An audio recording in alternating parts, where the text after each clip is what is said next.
शेतकरी मित्र हो नमस्कार।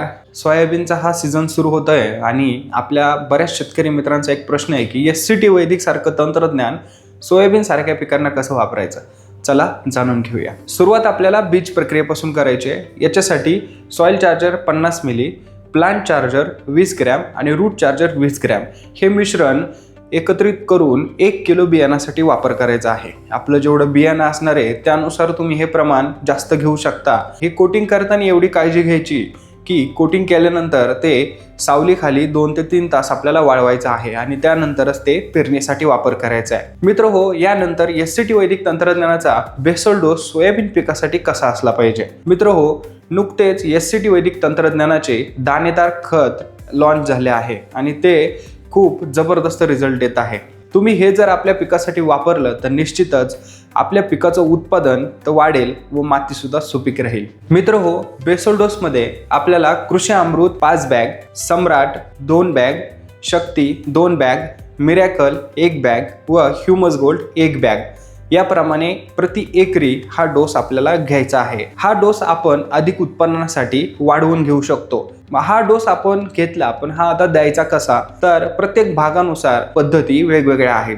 आपण सोयाबीनची पेरणी करण्या अगोदर कृषी अमृत हे पावडर सारखं खत पेरणीच्या पुढे फुकून देऊ शकतो व दाणेदार खत पेरणी यंत्राच्या साहाय्याने पेरू शकतो। सर्व खत जर पेरणी यंत्राच्या साहाय्याने जात नसेल तर उरलेलं खत हे आपण पुढे फुकून देऊ शकतो। दुसऱ्या पद्धतीमध्ये पेरणी सोबत SSM HG हे दाणेदार खत पेरणीसाठी वापर करायचा आहे व कृषी अमृत हे खत कोळपणीच्या पुढे कृषी अमृत 5 बॅग व SSM ची 1 बॅग याप्रमाणे बेसल डोस मिक्स करून त्याच्या बुडामध्ये टाकायचा आणि मागे कोळप चालेल, जेणेकरून ती माती त्याच्यावरती पडून लगेच पावसाच्या पाण्याच्या माध्यमातून ते आपल्याला पिकाला लागू होईल।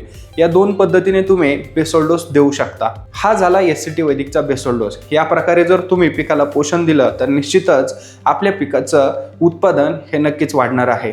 यानंतर पुढे आपल्याला अधिक उत्पादन जर गरज असेल तर ह्या फवारण्यांचा अवलंब करायचा आहे। अधिक फुटवे व कॅनोपीसाठी आपण ही ट्रीटमेंट करायची आहे।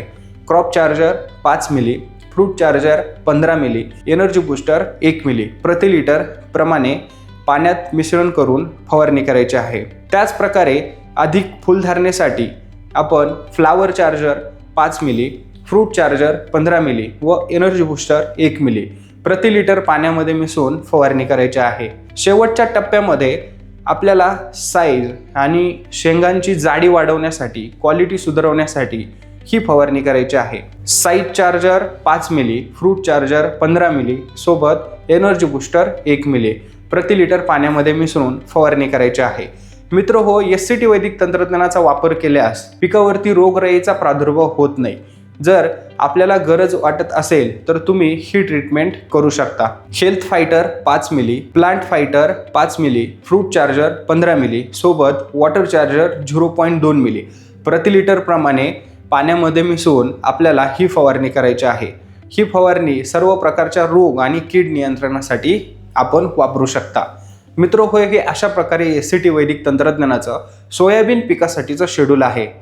जर आपल्याला या संदर्भात कोणतीही शंका असेल तर तुम्ही थेट आम्हाला संपर्क करून या शेड्यूलबद्दल अधिक माहिती जाणून घेऊ शकता।